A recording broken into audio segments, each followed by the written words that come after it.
Morning, Carol here. I'm a ranger with the Pembrokeshire Coast National Park up in the beautiful northern area.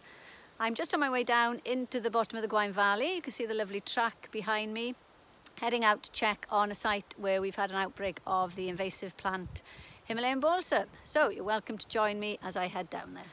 So I've reached the valley bottom. Here I am, stood on a bridge that crosses the lovely Afon Gwaun.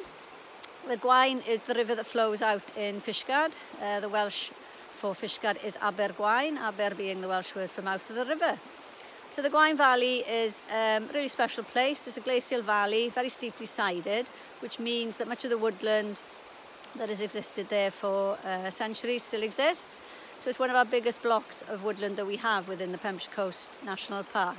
So I'm in a woodland now called Gwaun, and I just need to head a little bit upstream to the area where we had this outbreak of Himalayan balsam. So I'll just show you some lovely shots here of the river and the woodland surrounding it.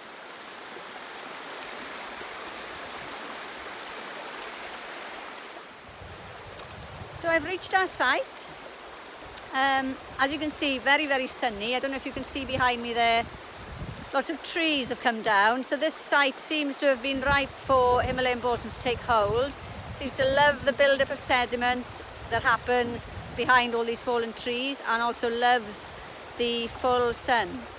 So we've been controlling the balsam here now for a number of years through regular pulling, and it's proving very successful. But it's one of those things you can't quite take your eye off the ball completely, or one plant can shed hundreds if not thousands of seeds and suddenly you're going back to square one. So I'm going to give this area a real thorough checking over now to see if I can see any plants. So I found a plant without having to look too hard, which is a little bit disappointing. And it's a big one. You can see it here in front of me. I'm going to pull it out of the ground now, hopefully root and all. Oh, snapped. There it comes.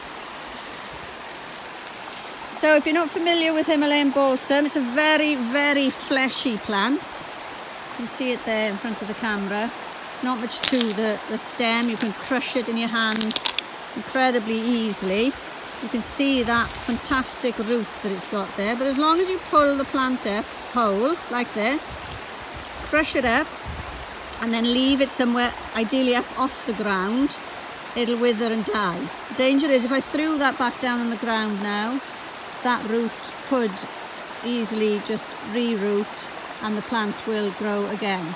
So I just need to find a tree or something to hang this off, and that plant is no more. But I'm obviously going to have a really thorough look around here now to check how many plants we've got. Since finding that first plant, I found another 6, all in the same area. Then nothing over quite a large area until I came to this beauty. You can see alongside me, which is taller than me. Gives you an idea of how tall they can get. They can get bigger than this again. But the thing about this plant is you can see it's starting to go to flower and will then create thousands upon thousands of seeds. So I've caught this one just in time. I can see another one just over to my left as well. So I'm going to pull this one and that one and then have a real good look around this spot. Lovely and sunny. You can see here I'm in full sun, which is just the sort of conditions that the plant thrives in. So I'll have a good look here now. Okay, so that's the check complete.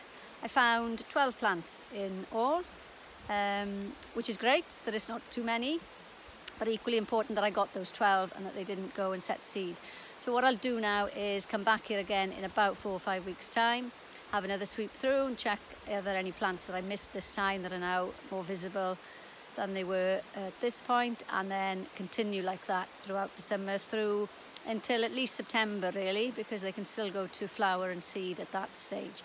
And every one of those plants that we get is a plant that isn't then producing more seed and exacerbating the problem. So I'm generally very, very pleased.